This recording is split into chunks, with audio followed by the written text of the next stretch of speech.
a lot of people on their fitness journey, they have the right intention, they have the right information, but just not the right application. A lot of you don't believe in yourself. A lot of you have different thoughts that are just consistently holding you back. Today, we're talking about 8 mindset shifts that you can have in your back pocket that you can consistently thinking about. Even if you make one change and there's one thing holding you back here, I promise you will start to get better results.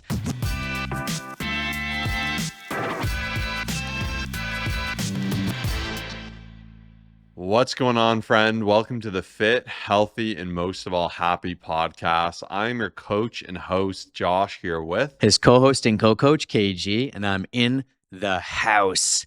And honestly, one thing I've really been thinking about lately is just that a lot of people on their fitness journey, they have the right intention, they have the right information, but just not the right application. And a lot of it ends up coming down to your mindset, right? There's a lot of things, and I believe me when I say it, I talk to so many of you amazing people. I can tell a lot of you don't believe in yourself. A lot of you have different thoughts that are just consistently holding you back.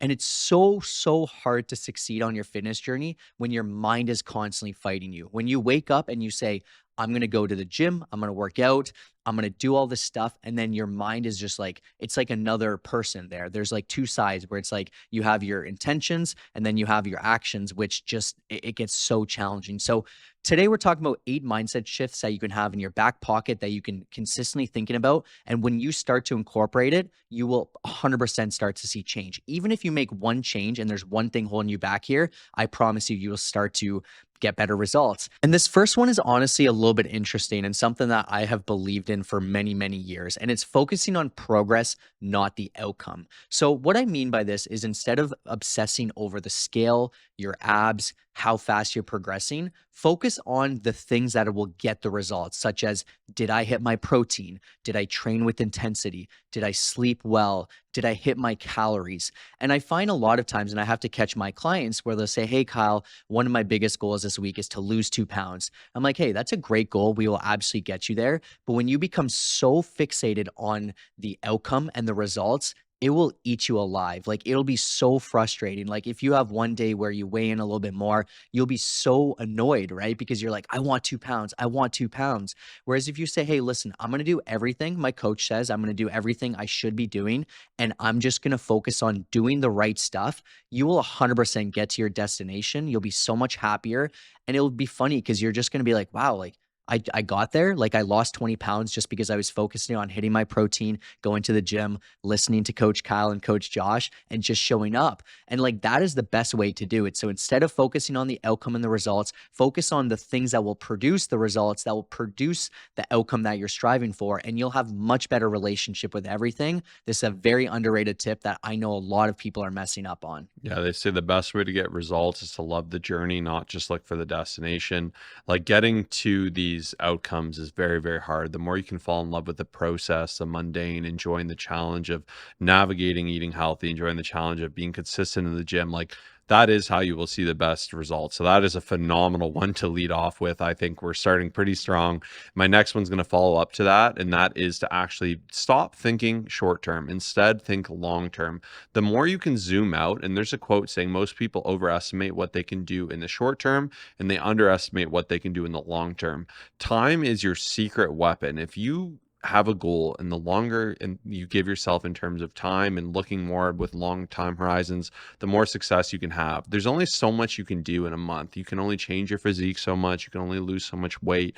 If you want to see some serious change, you say, hey, over the next 5 years, I want to be like a different person. I want to be lean, jacked. And like, obviously it's less sexy, but if you build towards that, and it's not to say you can't have small time frame goals, but the more you can zoom out and like look long term, and not only does this actually give you more time to achieve these results, it gives you more time to also believe them and to become that person and build that identity. When you're in that short term too, it's easy to be like, I didn't get there, fall off it, and not be realistic. So I really like to try to have different goals and different time frames. So there's nothing wrong, like I said, with the month, but I like to look at it the other way. I'll be like, what's my 5-year goal? What's my 1-year goal? What's my 90-day goal? What's my month goal? And I find for me, I can all have them working together towards that ultimate outcome. And I find when I do this, it makes it a lot easier to adhere to everything. It makes me not do anything unrealistic or unsustainable. And like that mental reframe for yourself, like if you feel like you're rushing to your goals, it's hard to love that process as well, because you might be doing things the wrong way, i.e., starving yourself, over exercising, not taking care of yourself, like, or being overly restrictive. Like these aren't going to provide solutions. And even I know it's a bit crazy, but ask yourself, what do I want to do when I'm 70? Like this is long, long term. But Josh told me once, he's like, I want to squat when I'm 70. You know, we see older guys playing beach volleyball and just crushing it. And I'm like, even just having a daughter and then potentially having a grandchild. Like to me, these are motivators. Congratulations. Yeah. She's only 15 months, but like potentially one day. Like it's motivating though, is my point, is like have these short-term goals, get ready for the beach, get ready for a DEXA scan, but then also think long-term. So I love that tip. And number 3, this one is just so important. It is to not entertain big excuses. So what I mean by this is there will be small things, right? Like those will have a factor in your fitness journey. Or there'll be a day where you're like, okay, well, I don't want to do my cardio. Like that, of course, is not the greatest thing, but to me, that's not what's gonna like hold you back from seeing true results. It's the really big things. And I've heard this so many different times, like the things that literally will stop you from showing up and stop you from doing stuff, such as once I reach certain age, it all goes downhill, right? Like this is a mindset people have once they turn 30 to go to 35, or some people from 40 to 50. Like I'm talking big things. Hey, I don't have the genetics to ever have abs, so it's pointless. I just don't have what it takes. Like look at my parents, look at like I've heard so many big excuses that people just make that just demotivates them and they just become unhealthy. They don't care about their goals because of it.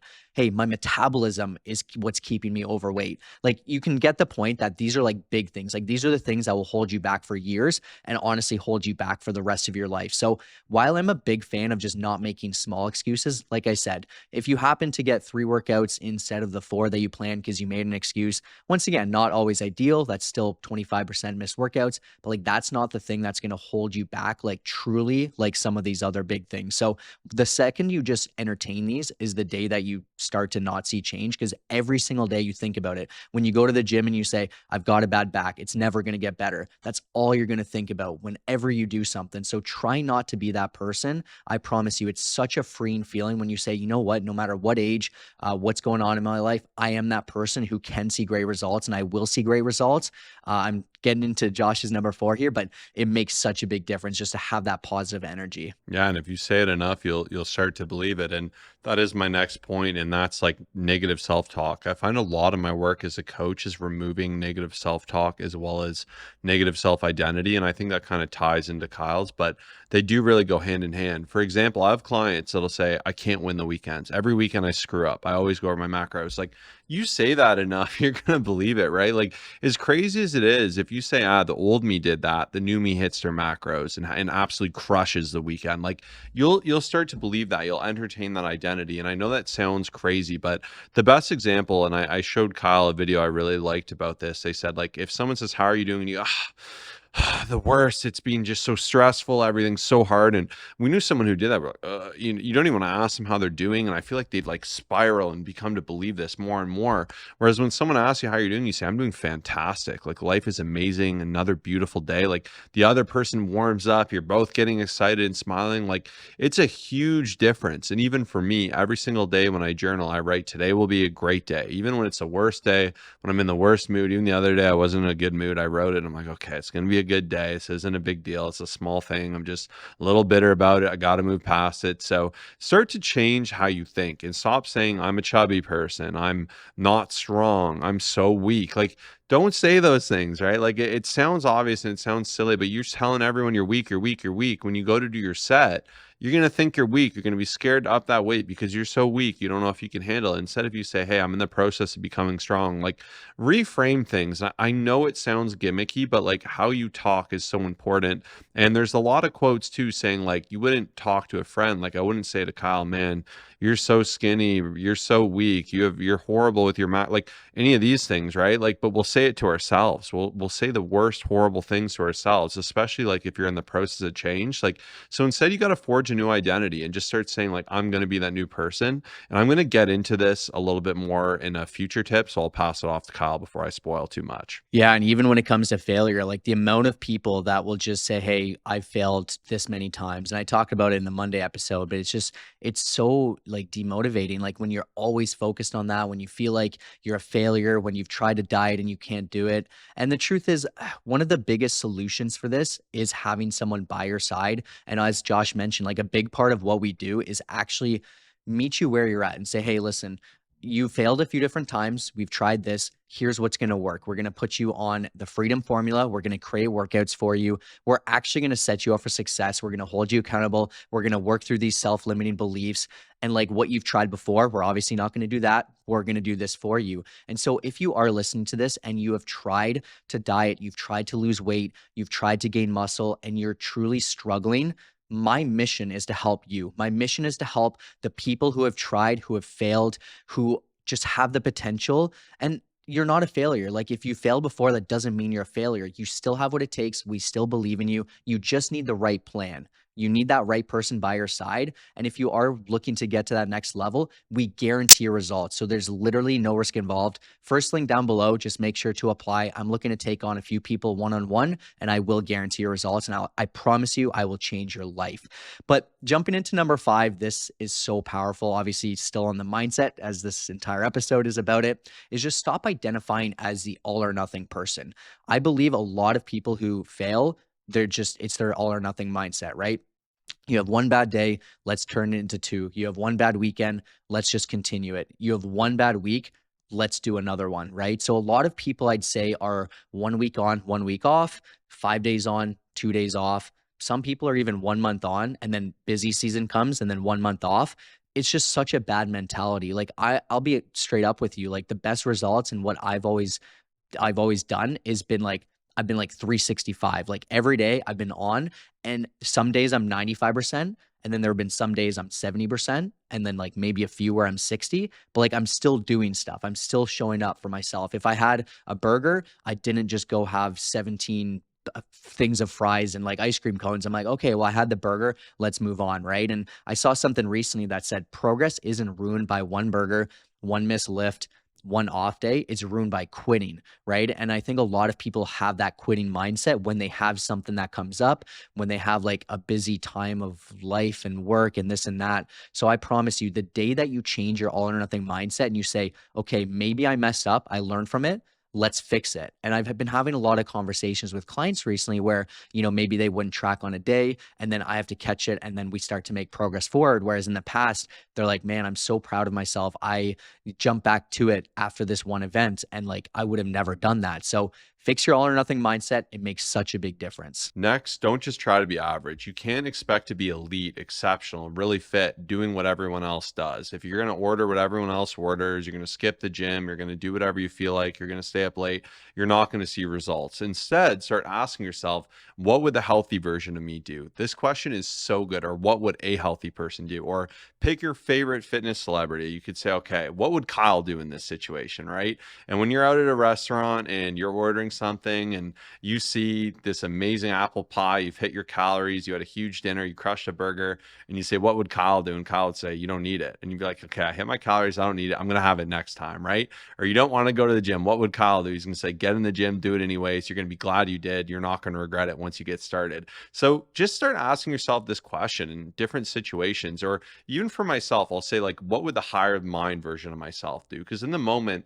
we can be hedonistic. We can want to just eat everything. We can want to stay up. We can want to just defer potential pain and say the future me can live with this. But instead, start reframing it and say like, what's the higher mind version of me? Or look up to people, or look for people that you look up to that you think are just crushing it, that you want to emulate, and say, what would they do in this situation? What would their approach be? And like, to me, it's really helpful if you start to look at it like that, because the more you make decisions like this, you'll start to be like, oh my gosh, I am that person. Like, this is what I do. I do this day in, day out. And oftentimes it's those small decisions, those small actions that really do lead to those huge results. Yeah, and I feel like this next tip is going to tie into what Josh was saying and like with a bit of a twist. And to me, this is one of the most important ones. So listen up. It is treat yourself like someone that deserves results. Like you deserve to feel healthy. You deserve to feel your absolute best. You deserve to have healthy foods in the house, to have a nice gym membership where you can go to and have free time to focus on yourself, to improve. You deserve it.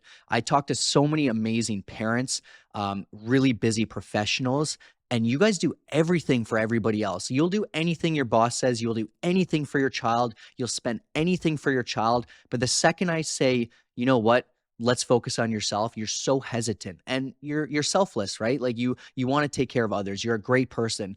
But the day you start treating yourself like you're a priority, like you need to be here for the rest of your life, for your young ones, for the people around you, for yourself, is the day that you will start to operate at another level. I believe me, like I'll talk to someone who says, hey, I'll put my kids into a sporting event and do whatever it takes. And if I were to say, hey, hire a coach, hey, get yourself some good meals, people are like, oh, but like I got to take care of those around me. And when you start to switch your mindset and be like, hey, I have to put my mask on first so I can take care of others, you will be a completely different person. And that's why when you invest in yourself, when you buy the right stuff, such as the right food, you know, just the right equipment, such as a nice gym membership or something like that, and of course, hire us, you're going to be unstoppable. You're going to feel so much better. But a lot of you just hesitate because you're scared. You think like, oh, well, I have to do stuff for other people. And it was interesting. I had a conversation with a client who was really struggling with this. And I noticed patterns of herself always taking care of others. Like she would jump to take care of her grandmother, which is important. Her boss, who was like asking her to work all these extra hours. I was like, hey, like you're important too. And she was like, oh my gosh, I didn't even realize that I was letting everything else take control. So just remember, you're important. You deserve this. And yeah, I just wanted to say thank you so much for spending time with us today. If you enjoyed this episode, please share it with a friend, share it anywhere because it helps us grow. We try to have a real talk. And I truly believe if you fix your mindset, everything else flows. You have belief in yourself. You know you have what it takes. Thank you so much. And we'll see you in the next episode. Peace out.